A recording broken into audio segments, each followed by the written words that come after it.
We are beginning the third panel of the summit, Success of Ukraine in the Black Sea, the mastership of the defense forces of Ukraine and the armament given by the allies. The moderator is the Deputy Minister for Foreign Affairs of Ukraine, Yevhen Perebyinis.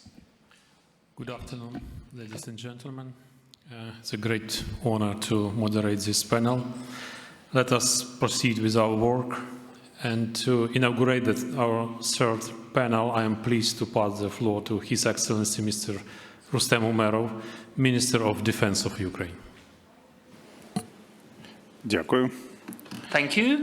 Шановні пані та панове, Dear ladies and gentlemen, colleagues, allies and partners, для мене Крим for me, Crimea is more than just territory. це мій дім, That is my home, my little motherland, серце моєї родини. the heart of my family. Росія використовує Russia is using our Crimea as the base for their missile strikes. з Криму запускаються ракети. They launch missiles from Crimea, flying to Odessa, Mykolaiv, and all over Ukraine. And every strike, every shelling reminds us that Crimea is the key battlefield for our freedom. Тому Кримська платформа That is why the Crimea platform is an important platform for the discussion of the successes and challenges which our country faces in the fight for freedom and sovereignty. перш за все First and foremost, I would like to express my gratitude to our international partners for the permanent support. наші досягнення Our achievements in the Black Sea region during the recent times are substantial. вони показують, що They show that we are capable to efficiently protect our Ukrainian territories and interests.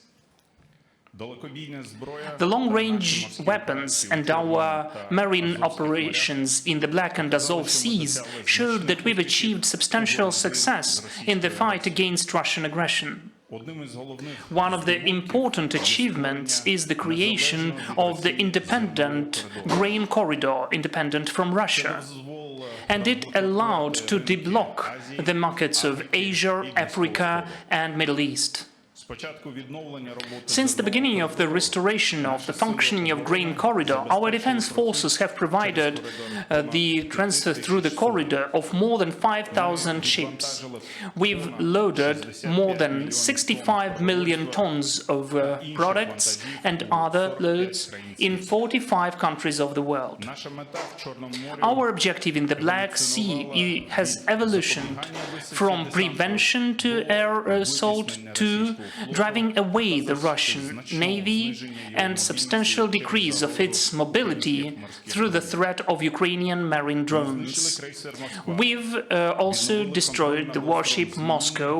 We've gained over control of the Snake Island, Zmyny Island, and the Black Sea is not anymore the playing card of Russia.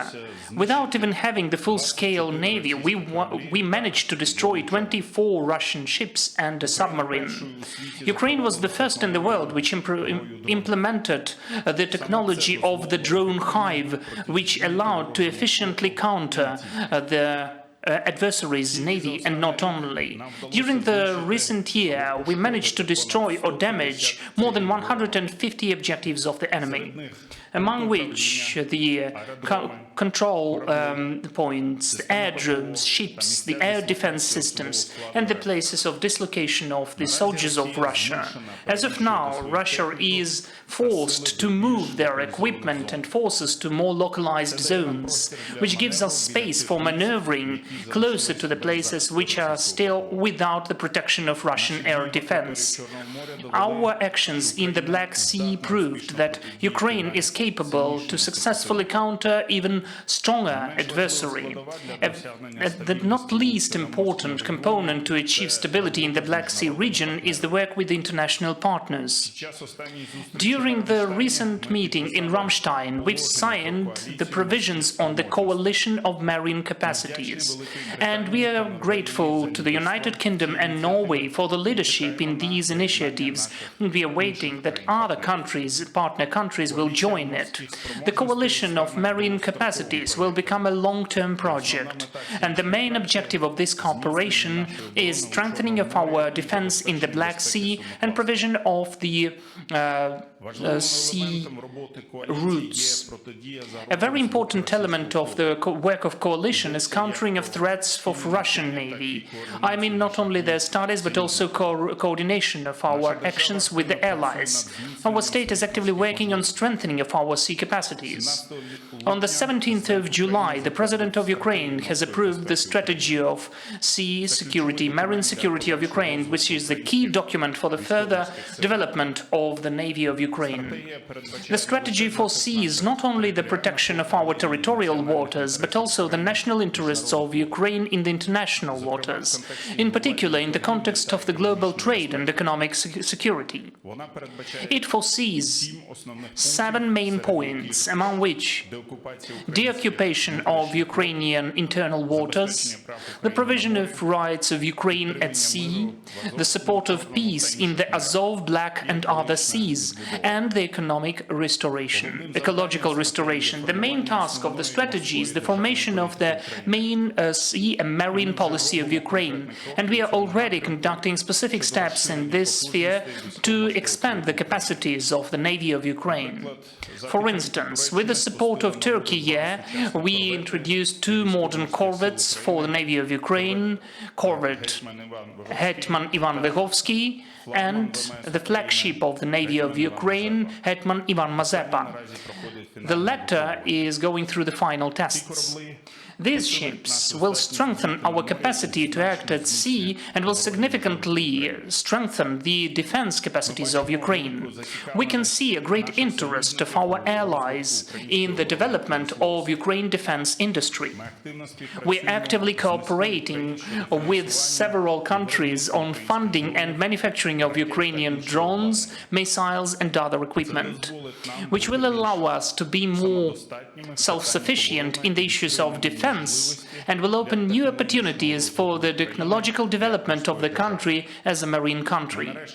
Finally, we got the fighter jets, which F-16, which will become a substantial argument in the restoration of justice and balance of forces in the Black Sea region.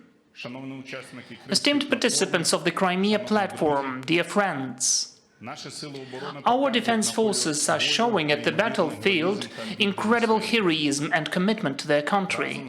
Together with the international partners, we are going on protecting our territories and create conditions for the stable and peaceful development of Ukraine.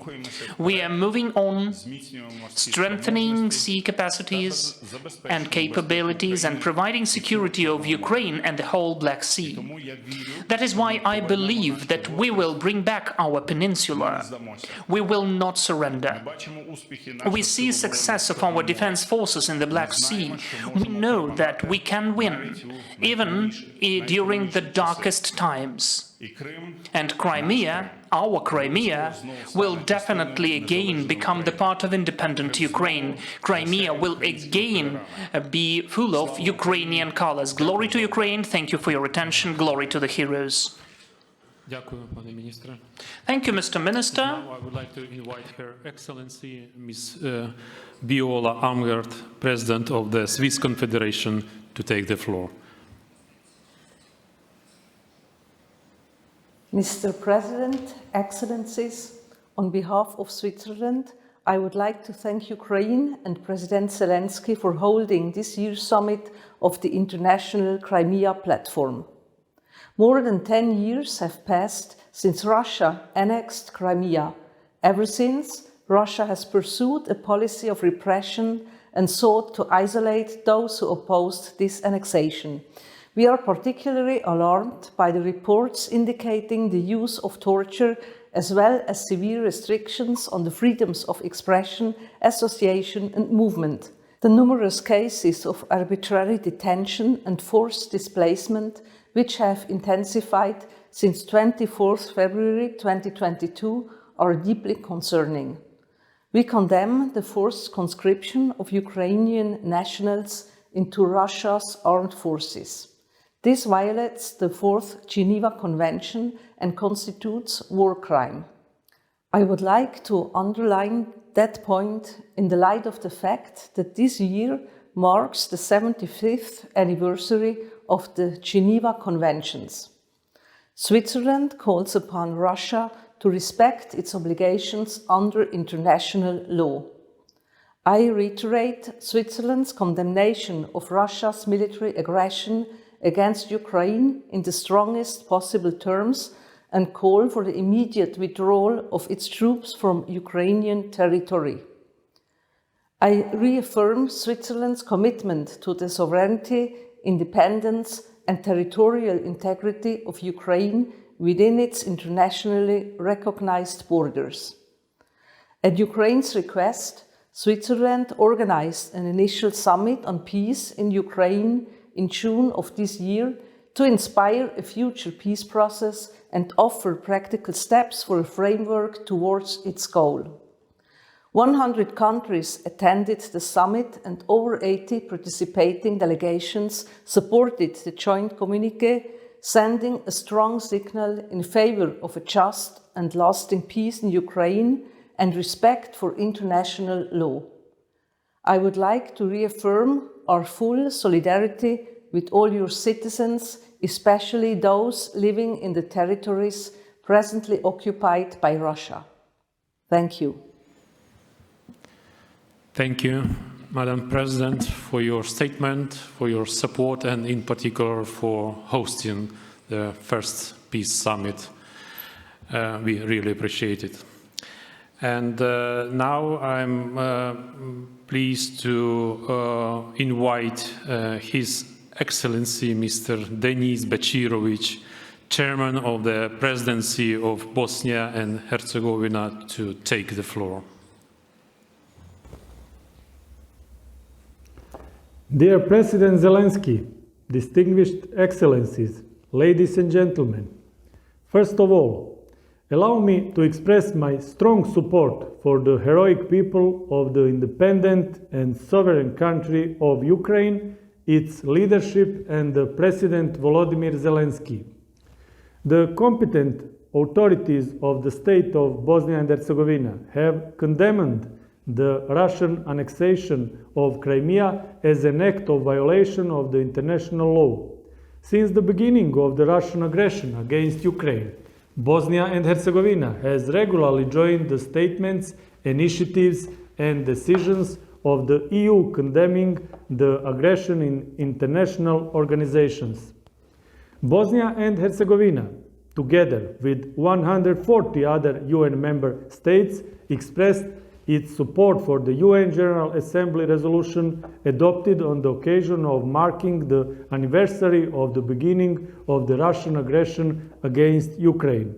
The restoration of Ukraine's territorial integrity and sovereignty over its entire territory, including Crimea, is crucial for both Ukraine and the international community. Bosnia and Herzegovina, having been a victim of aggression from 1992 to 1995, deeply understand Ukraine's suffering.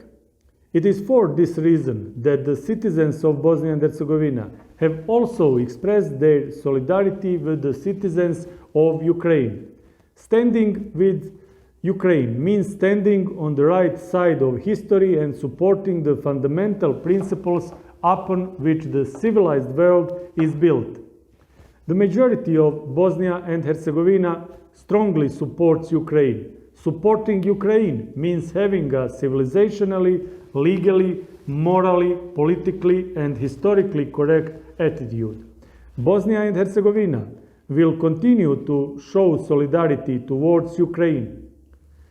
Ukraine's just struggle for the re-establishment of its territorial integrity and sovereignty is of common interest to all democratic forces in Europe and around the world. Thank you for your attention. Thank you, Mr. Chairman. Now I am pleased to give the floor to our next speaker, Her Excellency Ms. Salome Zurabishvili, President of Georgia. Please. Dear Mr. President, Excellencies, 10 years have passed since Russia invaded and illegally annexed Crimea. In more than 900 days, that Russia has waged its brutal war of aggression against Ukraine. Is it a coincidence that this gathering takes place on September 11th? That 23 years ago, terror struck in the heart of freedom and democracy, killing and injuring thousands of innocent civilians, and that today, terror strikes again, but in the heart of Europe, in Lviv or Poltava, reminding us that we cannot accept that fighting for freedom, human values, human dignity, sovereignty, independence, and democracy suffers no compromise. Only when achieving those can we hope to achieve a lasting peace. The ongoing war in Ukraine has confronted us to the true face of Russia's aggression, a brutal, relentless campaign that targets not only soldiers on the battlefield, but especially innocent civilians, children, and the very fabric of Ukrainian society. This is not just a tragedy for Ukraine, it is a warning to the world that Russia, unless stopped, will continue to employ these brutal tactics, whether through direct traditional warfare, military occupation, hybrid warfare, or disinformation campaigns to achieve its imperialistic ambitions. In the face of this barbarity, Ukraine once again has shown extraordinary courage and determination, and the world stands in awe, witnessing the strength and resiliency of Ukrainians, which can only be described as nothing short of heroism. This is an inspiration to us all.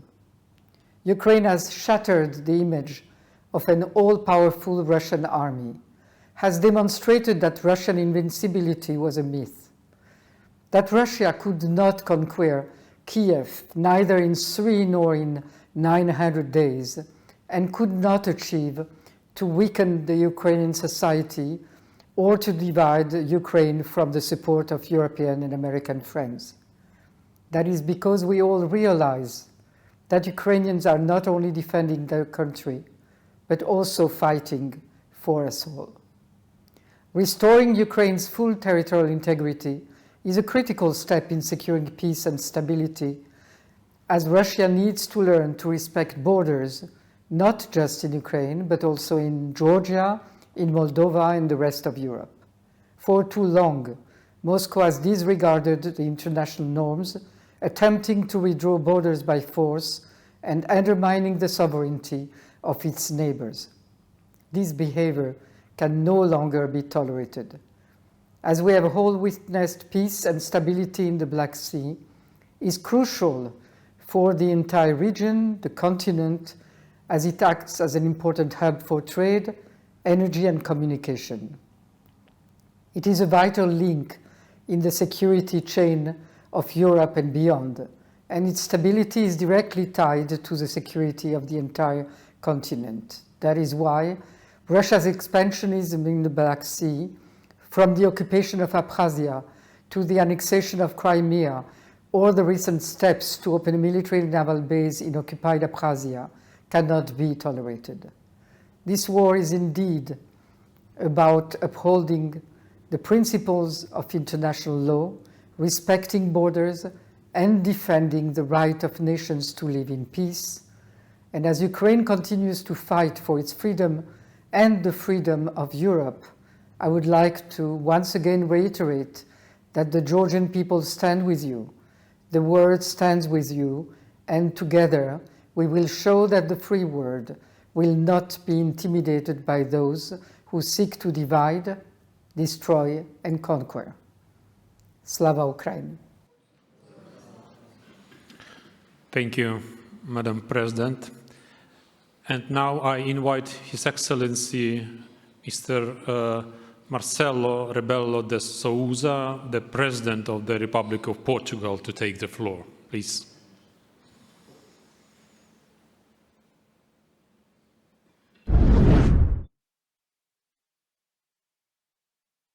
Dear President Zelensky, dear friend, dear colleagues and friends, I remember vividly my participation at the last year's summit of the Crimea platform. It was an honor to be sitting next to you, Volodymyr, as a testimony of Portugal's unshakable support for Ukraine's self-defense and of your quest for peace, independence and justice. While missiles were coming from Russia, you remember it, you and your people are enduring what no country should ever go through. Russia has invaded and occupied your lands for decades. And in Crimea and in Sevastopol, Moscow has set a blueprint that they would repeat ever since they launched a brutal and unjustified attack against your country. In Crimea, Russia started its indiscriminate attacks against civilians, the abduction of children, the manipulation of political processes and of entire populations, the widespread repression of the will to freedom of your people, trying to force them to be what they are not. I have witnessed, as so many people, Russia's war crimes in Bucha, Irpin, and other places. I will never forget it. The world can never forget it. And we must never stop striving for justice and accountability for these crimes. But these past years, we also witnessed another side of things in Ukraine. We have all seen the extraordinary courage of an entire people resisting a much bigger aggressor. The resilience and the ingenuity of your armed forces and your own remarkable leadership in fighting for peace, day after day, week after week. As we all know, by defending yourselves against this brutal aggression, you are not just only securing your country, but all of Europe. You are not only fighting an European war, you're fighting a global war. You are defending the most foundational principles that should guide relations among states: freedom, sovereignty, territorial integrity. You are fighting for us all in Europe, in Africa, in Americas, in Asia Pacific. And that's why the borders of every country here present start in Ukraine. The Portuguese borders start in Ukraine. This is also why we shall not recognize Russia's annexion of Crimea, Donetsk, Luhansk, Kherson. Crimea is no different from these places. They are all Ukraine. They all belong to your people, not to the aggressor. Dear Volodymyr, dear President Zelensky, dear friend, we will continue to support you in every possible way, as we must, because we know that a just and lasting peace can only emerge through a negotiated process based on Ukraine's own terms. Your rights, internationally recognized. We will continue to support you militarily now and in the long run for Ukraine to prevail. We will support you in the reconstruction of your country, and we will support you in the upholding the principles that you have defined in your peace formula, which are the basis for a fair and lasting peace in Ukraine and in Europe. Thank you very much. Slava Ukraini! Heroям слава! Thank you, Mr. President, for your inspiring words. And now I turn to the President of the Slovak Republic, His Excellency Mr. Peter Pellegrini. The floor is yours, Mr. President. Mr. President Zelensky, Excellencies, ladies and gentlemen, respect for sovereignty, territorial integrity and prohibition of forcible change of borders are critical principles of international law and the UN Charter. They are key precondition to uphold global peace.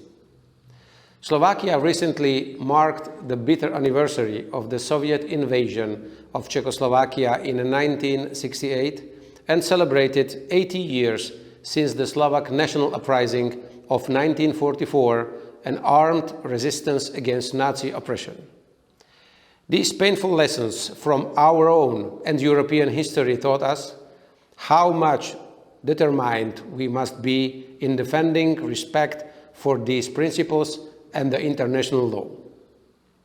Slovakia reflected these lessons in our position in Kosovo, and we look through the same lens on Russia's illegal occupation of Crimea and all other territories lawfully belonging to Ukraine and its people. We will be consistent in applying them in the future. Dear President Zelensky, dear Ukrainians, dear all, the consequences of the illegal annexion of Crimea and the war of aggression against Ukraine extend beyond Ukraine and beyond Europe. The Russian assault on Ukraine dealt a heavy blow to these universally accepted principles of international relations, to the rules-based international order, and without them, the international order as we know it will cease to exist and turn into chaos and arbitrary acts of state violence. For Slovakia, this is unacceptable. Slovakia, fully in line with the UN Charter and shared European values, supports Ukraine and its people in the right to defend their country and restore its territorial integrity and sovereignty within its internationally recognized borders. Ladies and gentlemen, it's also our obligation to look for the means to stop immense suffering of people in Ukraine and the massive destruction that accompany this war. We must look for the peaceful resolution for the just peace in Ukraine on Ukraine's terms. No one wishes peace more than Ukrainians. Therefore, I hope that the next summit on peace in Ukraine will include Russia and other global players that bear responsibility for international peace and security. I wish all of Ukraine, which Crimea is an indisputable part of, a just, sustainable peace, renewed recovery and prosperity as soon as possible. Thank you. Ďakujem. Thank you, Mr. President, and I would like to give the floor to the President of the Republic of Slovenia, Her Excellency Natasha Pirc-Musar. Please, Madam President. Esteemed President Zelensky, dear friends and colleagues, let me begin by reiterating Slovenia's firm support for Ukraine's independence, sovereignty, and territorial integrity. The occupation of Crimea is only one of several tragedies that have befallen Ukraine, but it is a tragedy with a critical historical note. We have reached the point where the international community must not only ask itself what it should do when one country attacks another. After all, the procedure for such cases is precisely defined in the United Nations Charter.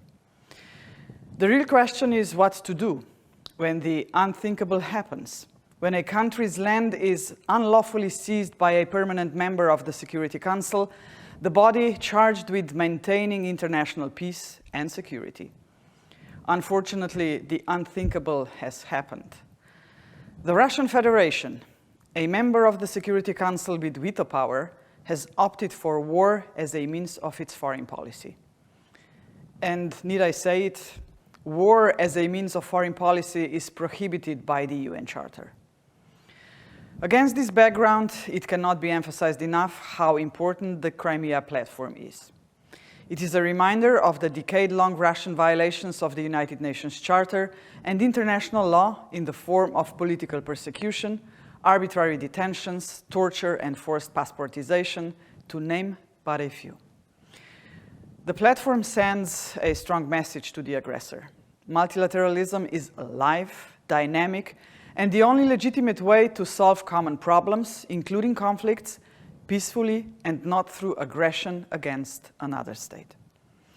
Furthermore, the Crimea platform demonstrates to the aggressor that international cooperation and the pursuit of the values enshrined in the United Nations Charter are a force to be reckoned with.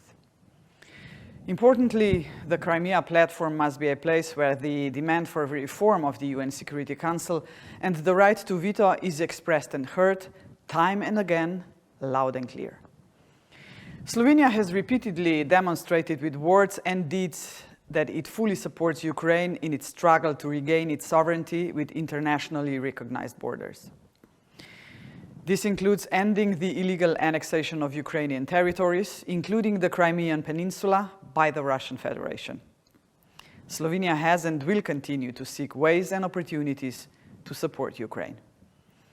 I had the honor and privilege to pledge this support to President Zelensky during my recent visit to Ukraine. I wish you all every success in your work. This summit should be another step towards the outcome we all want, an end to the war based on a vision formulated by Ukraine itself without pressure from outside. Madam President, thank you. Now I have a pleasure to invite to take the floor our next speaker, His Excellency Mr. Dimitar Glavchev, Prime Minister of the Republic of Bulgaria. Mr. Prime Minister, the floor is yours.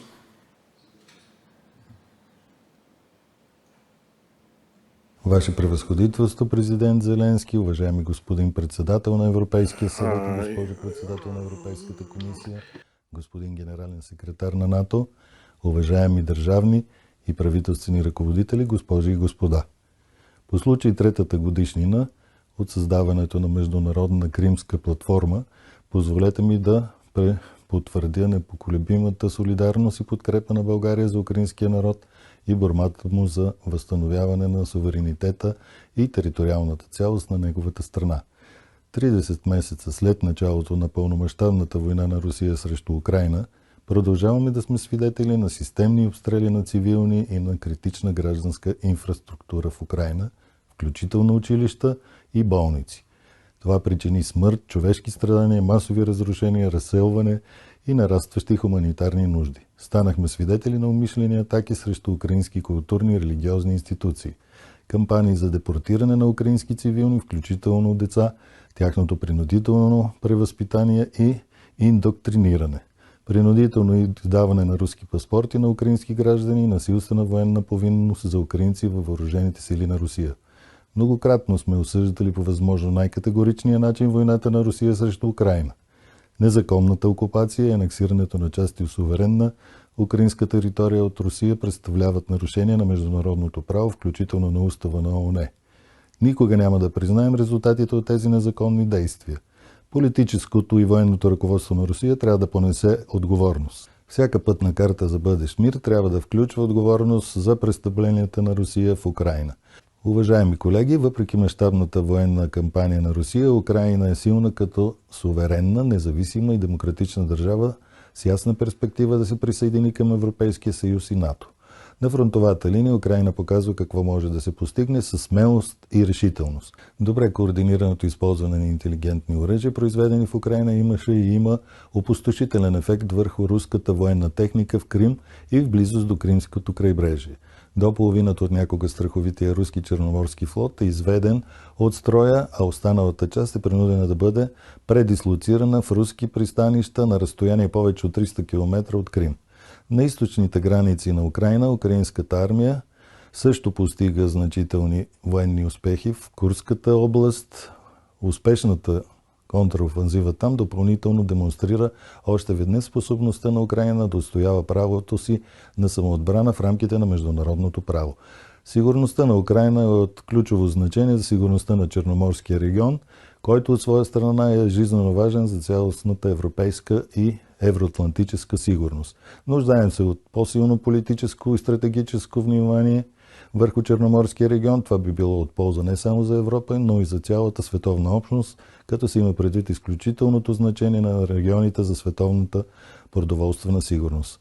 Госпожи и господа, България е ангажиран участник в Международната Кримска платформа от нейното създаване преди 3 години, включително в нейното парламентарно измерение, както и в дискусионната платформа за сигурността на Черноморския регион, формат, чието второ издание се проведе в София по-рано тази година. Събирайки представители на 42 държави и 8 международни организации, ще продължим да бъдем активно ангажирани в Международната кримска платформа до тогава, докато е необходимо, за да постигнем нейната справедлива и основна цел – деокупацията на Крим. Благодаря за вниманието и съпричастността ви към тази важна кауза. Thank you, Prime Minister. It's my pleasure to welcome the Prime Minister of the Kingdom of Denmark, Her Excellency Mette Frederiksen.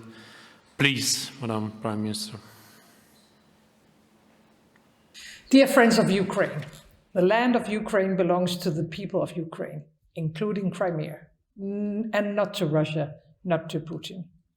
Denmark strongly condemns Russia's massive attacks, targeting civilians and critical infrastructure, horrific ongoing attacks all across Ukraine. We cannot allow Putin to redraw the borders in Europe, not in Ukraine and not anywhere else. That's why Ukraine needs to win this war. But Ukraine cannot win alone. Ukraine needs our full support. In Denmark, we are doing everything we can, donating our F-16s, air defense, weapons, ammunition. And make no mistake, we will continue to do so. My fellow colleagues, let me be clear. Europe, all of us, needs to step up and to do more. We must give Ukraine what they need to fight for their freedom, for our freedom. Without any delay, we need to act, we need to stand together, defend Ukraine, defend ourselves and our people. Slava Ukraini. Thank you, Prime Minister. And now it's my pleasure to give the floor to the Taoiseach of Ireland, His Excellency Simon Harris. The floor is yours, please. I would like to express my sincere thanks to you, President Zelensky, dear Volodymyr, for the invitation to address you today.